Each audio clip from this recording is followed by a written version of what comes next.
Advertencia. El siguiente podcast está basado en hechos reales. Algunos de los casos aquí presentados aún están sin resolverse. Todas las opiniones, conjeturas o hipótesis expuestas a lo largo de los episodios no constituyen en ningún caso acusaciones hacia los individuos mencionados.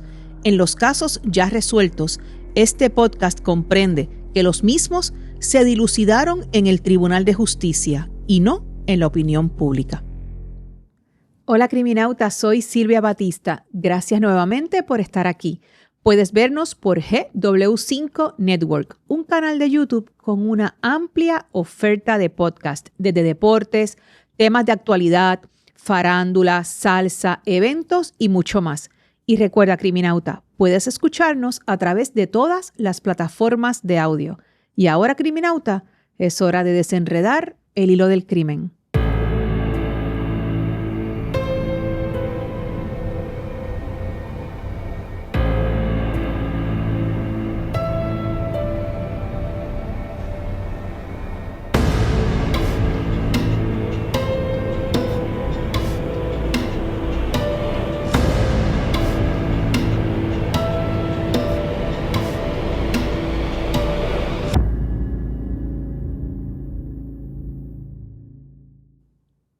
Polanco, Ciudad de México.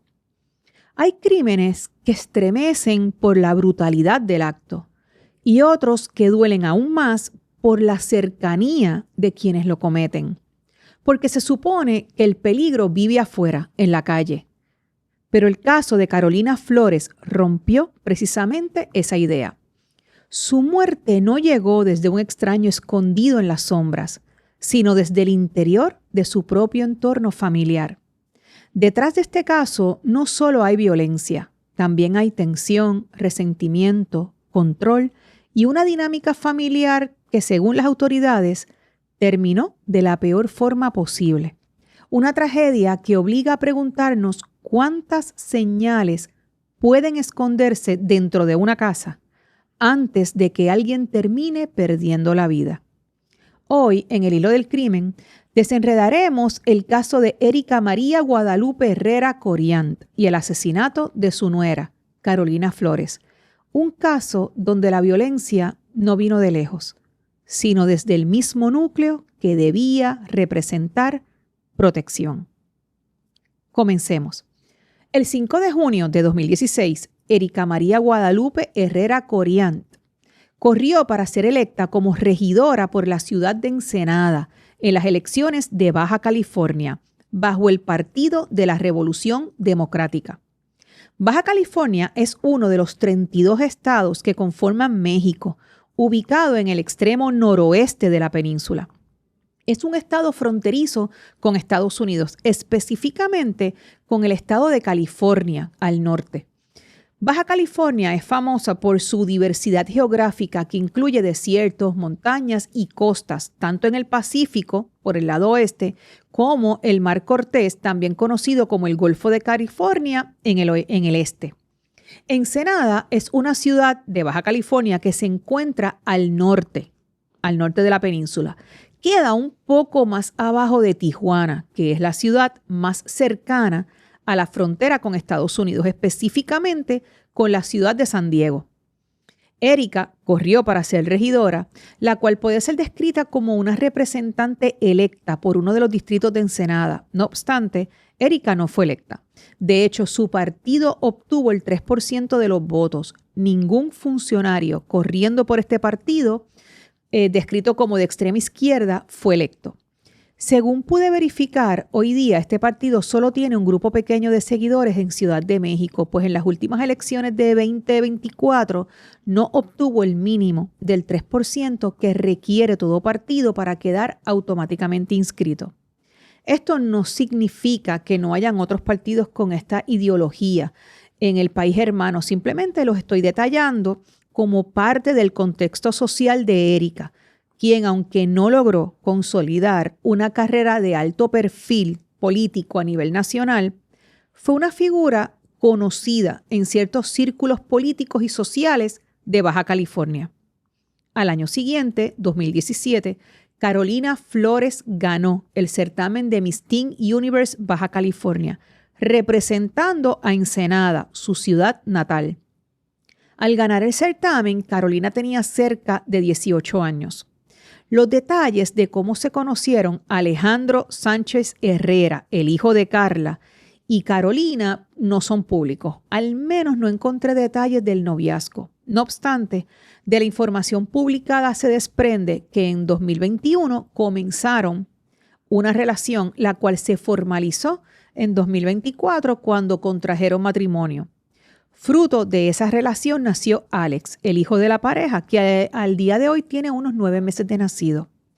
Carolina se mantenía en las redes sociales subiendo contenido enfocado en belleza y estética, mientras que los medios describen que Alejandro es empresario.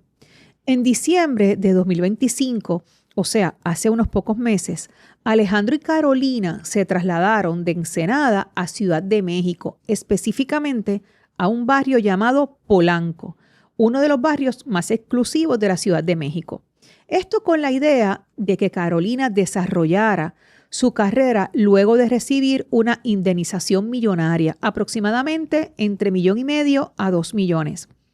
Esto fue luego de que su padre sufriera un accidente en el estado de California en el 2022. Investigando la causa exacta de la muerte del padre de Carolina, pude dar con un incidente ese mismo año en Chula Vista, que es un área que está un poco más al norte de Tijuana, pero ya en territorio americano, en el cual el 17 de enero de 2022, este hombre identificado como Jorge Flores, de 46 años, cayó al suelo en los predios de Chula Vista Casino, luego de que los guardias de seguridad del lugar intentaron sacarlo de allí. Hubo un forcejeo y Flores cayó al suelo, perdió el conocimiento y dejó de respirar. Los paramédicos lo transportaron al hospital, pero fue declarado muerto al llegar al mismo. Carolina entabló un proceso legal con el casino y llegó en 2024 a un acuerdo económico luego de los consejos de sus abogados. Lo que me pareció curioso fue que, según algunos medios de la prensa, fue Erika, la suegra de Carolina, quien la acompañó a firmar el acuerdo. Vamos ahora a los hechos. El 15 de abril de este año, 2026, Erika, Alejandro, Carolina y el bebé de la pareja se encontraban en el apartamento de Polanco. En las redes ha estado circulando un video que muestra parte de los acontecimientos de ese día. Se puede ver a Carolina en una bata de estar en la casa, caminando por el apartamento, acomodando varias cosas mientras dialoga con Erika, quien se mantiene con las manos en los bolsillos del pantalón, siguiendo a Carolina mientras conversa con ella. En un momento dado, Carolina entra a una habitación del apartamento, lo que puede ser área de la cocina o laundry.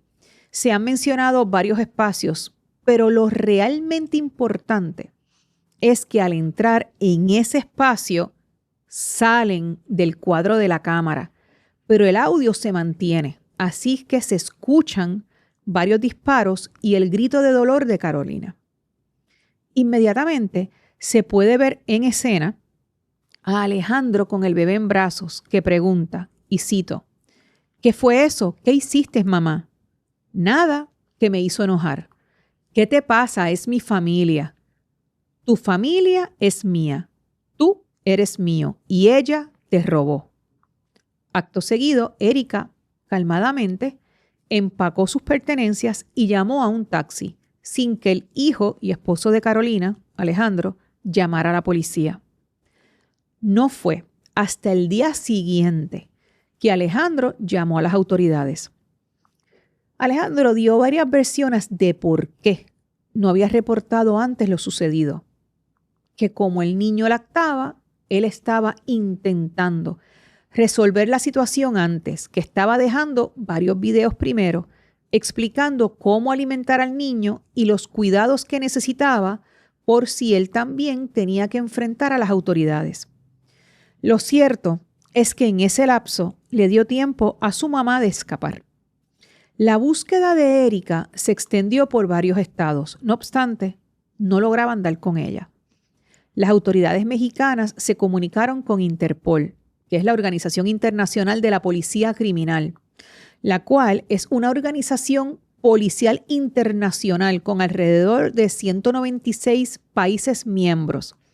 La Interpol facilita la cooperación policial global, permitiendo a las agencias de seguridad compartir información en tiempo real, rastrear los fugitivos y combatir el crimen transnacional. Con el fin de ampliar la búsqueda de Erika ante la posibilidad de que hubiera huido de México, inician una solicitud con la Interpol y ésta se une a la búsqueda y emiten lo que llaman el cartel rojo, que es una publicación con dicho color que resalta, ¿verdad? El color rojo resalta, en el cual se detallan los datos de la persona que las autoridades buscan. El 29 de abril, 13 días después de los hechos, Erika fue arrestada en Caracas, Venezuela, a donde llegó vía Panamá, según las autoridades pudieron comprobar tras seguirle el rastro. De hecho, se dio a conocer que Erika ingresó a Caracas tan solo un día después de presuntamente cometer el crimen. El arresto fue realizado por funcionarios del Cuerpo de Investigaciones Científicas, Penales y Criminalísticas, en conjunto con la Interpol y las Fiscalías Generales de Venezuela y México. Actualmente, mientras se tramita su extradición a México, Erika se encuentra detenida en Venezuela, donde presuntamente alquiló una vivienda en la urbanización El Cigarral, en el municipio El Hatillo, a través de una plataforma digital para mantenerse oculta de las autoridades. El proceso de extradición comenzó justo tras el arresto de Erika en Caracas, el cual fue posible gracias a la colaboración internacional y la emisión de la notificación roja de la cual les hablé. Esta es una herramienta que permitió ubicarla fuera del país tras haber salido de México un día después del crimen, como les comenté. Estos procesos de extradición no son tan simples. Una vez la persona es arrestada, las autoridades inician el trámite formal para solicitar su extradición, lo que implica la presentación de pruebas que sustenten la acusación en su contra y justifiquen su traslado para ser juzgada en México. Este proceso puede tomar desde algunas semanas hasta varios meses, dependiendo de la complejidad del caso y de la carga, claro, de trabajo en los tribunales del país donde se encuentra detenida la persona. En el caso contra Erika, hay un video con audio, el que les mencioné anteriormente, que sustenta las acusaciones. En el mismo, tal cual les relaté, se puede ver a Erika y Carolina dialogando en la sala de estar de la casa, mientras Carolina está haciendo cosas tranquila. Se pueden ver incluso a los dos perros de la pareja en el video, y en el audio se escucha que hablan con normalidad. No hay gritos, no hay discusión, no hay ninguna acción que pueda explicar lo que sucedió después. Justo cuando Carolina entra en ese espacio al cual la cámara no tiene acceso, no hay ángulo de esa área, se escucha un disparo, seguido por el grito de dolor de Carolina y 5 disparos adicionales. Luego llega Alejandro, que le cuestiona a Erika, y ésta sale de ese espacio y no volvemos a ver a Carolina, quien fue declarada muerta al otro día cuando Alejandro hace la denuncia de lo que sucedió. Por ende, el video mismo es prueba suficiente para demostrarle a las autoridades de Venezuela que el traslado de Erika a México está justificado de forma que se le pueda enjuiciar. Según el informe forense, tras la autopsia, el cuerpo de Carolina presentaba 6 impactos de bala distribuidos entre la cabeza y el tórax, lesiones que le causaron la muerte inmediatamente. Los proyectiles fueron dirigidos a zonas vitales como el pómulo izquierdo, el cuello y la región occipital de la cabeza. La reconstrucción del caso indica que el primer impacto se habría producido a corta distancia y que cuando la víctima ya estaba en el suelo, se realizaron las demás detonaciones, lo que refuerza la hipótesis de un ataque sumamente personal. Actualmente hay varias teorías que se están investigando. La primera es que Erika actuó sola por rencillas con Carolina. Esto debido a que culpaba a Carolina por la mudanza de Ensenada a Ciudad de México. Esta teoría la sustenta el diálogo entre Erika y Alejandro justo después del asesinato de Carolina, cuando Erika le dice a Alejandro: tu familia es mía, tú eres mío, y ella te robó. La otra teoría es que Alejandro y Erika se habían puesto de acuerdo para asesinar a Carolina. Esto lo sustenta el que Alejandro no llamó a las autoridades hasta el día siguiente, dándole tiempo a Erika a salir del país. Igualmente, buscó asesoría de un abogado antes de llamar a la policía. Pero el dato que aviva realmente esta teoría es la indemnización que obtuvo Carolina por la muerte de su padre y que actualmente manejaría en su totalidad Alejandro.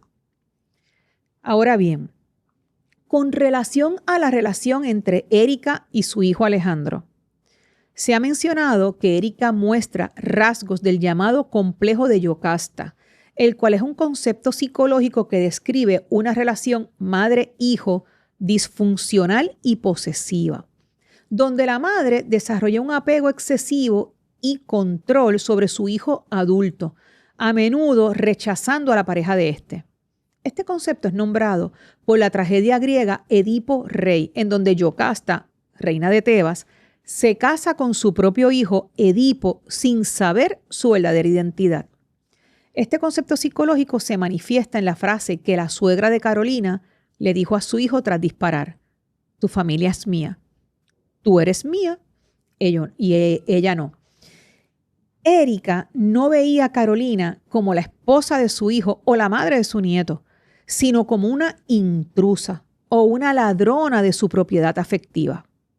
De acuerdo con testimonios de familiares y amigos, y cito, Erika mostraba hostilidad si Carolina no atendía, y estoy diciendo atendía, ¿verdad?, haciendo el gesto de entre comillas, correctamente a su hijo, como por ejemplo hacerle comida, lo que indica que Erika seguía operando bajo la creencia de que ella debía controlar cada aspecto del bienestar de su hijo niño. En la mente de Erika, el hijo es un objeto de su pertenencia. La nueva familia que formó Alejandro fue vista como un robo de su sustento emocional. Cierro la cita. Ahora bien, un detalle que sobresale es el hecho de que a Erika se le está acusando de feminicidio. La definición de feminicidio, la cual la hemos cubierto en otros casos del hilo del crimen, es el asesinato de una mujer motivado por razones de género, siendo la forma más extrema de violencia machista. A diferencia de un homicidio común, el feminicidio implica misoginia, desequilibrios de poder y control, donde la víctima suele sufrir violencia física, sexual o psicológica previa por parte del agresor. Fíjense bien que en su definición no habla de que el feminicidio tiene que ser ejecutado por un hombre. Lo que define el concepto no es quién ejecuta el crimen, sino la razón por la cual se le da muerte a la mujer víctima. O sea, que la mujer es víctima por la aversión que el agresor o la agresora sienten hacia ella por su condición de mujer. Es un odio a lo que la mujer representa. En el caso de relaciones entre hombre y mujer, puede ser un sentimiento de propiedad. Eres mía y de nadie más. Pero en el caso de Erika, eres la mujer que me quitó a mi hijo. O sea, que visualiza a la mujer como la ladrona de su propiedad afectiva. Este es otro caso al cual vamos a estar pendientes, pues todavía falta por determinar si Alejandro tuvo o no que ver con la planificación del crimen, la extradición de Erika y la condena si es que finalmente sale culpable. Para pensar, como mencionamos, en psicología existe el llamado complejo de Yocasta, que es un término utilizado para describir vínculos maternos posesivos o emocionalmente dependientes con los hijos varones, donde la pareja del hijo puede ser vista como competencia, amenaza o reemplazo. Y aunque no todas las relaciones conflictivas llegan a extremos criminales, sí es importante reconocer cómo los celos, el control emocional y la incapacidad de soltar pueden destruir dinámicas familiares completas. Porque amar a un hijo también implica respetar su autonomía, sus decisiones y a la persona que elige para compartir su vida.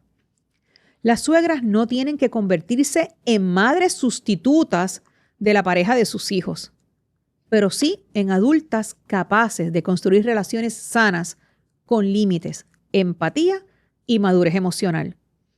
Y quizás el verdadero reto de muchas familias no es aprender a criar hijos, sino aprender a dejarlos crecer, porque al final, cuando el amor se convierte en posesión, deja de ser amor y empieza a convertirse en control. En adición, el caso de Erika María Guadalupe Herrera Coriant y el asesinato de Carolina Flores pone sobre la mesa otra realidad. El machismo también se reproduce entre mujeres, dentro de los propios espacios familiares, desde el control, la humillación, los celos, la competencia o la necesidad de poder. También nos hace reflexionar sobre cómo muchas veces normalizamos dinámicas familiares tóxicas por mantener la paz, hasta que la violencia escala a niveles irreparables.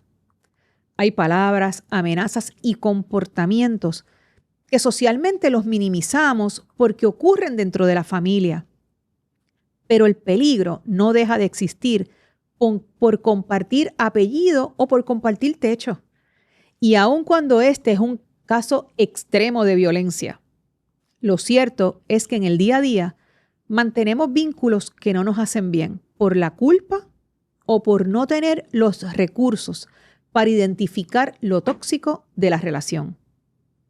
Y te pregunto, criminauta, ¿cuántas violencias invisibles se toleran dentro de las familias hasta que ya es demasiado tarde? Para pensar. Y recuerda, criminauta, como siempre me gusta recordarte, en el hilo del crimen no siempre tenemos todas las respuestas, pero seguimos haciendo las preguntas que no debemos dejar de pensar para encontrar respuestas juntos. Gracias por ver los episodios. Como siempre, le doy las gracias por los likes, por los comentarios, por los casos que me sugieren. Le doy las gracias por vernos y yo siempre los invito a que entren al canal de GW5. Hay distintas formas de conseguir el hilo del crimen. Si entran desde el celular, tan pronto ustedes entran en YouTube a el hilo del crimen, pueden ver que les va a salir el hilo del crimen, está como el tercero o el cuarto. Pero también los invito a que vean los otros podcasts que hay una gran cantidad de podcasts y de temas. Y también los invito a que lo pueden escuchar por audio a través de todas las plataformas de audio. Hasta el próximo episodio, criminauta.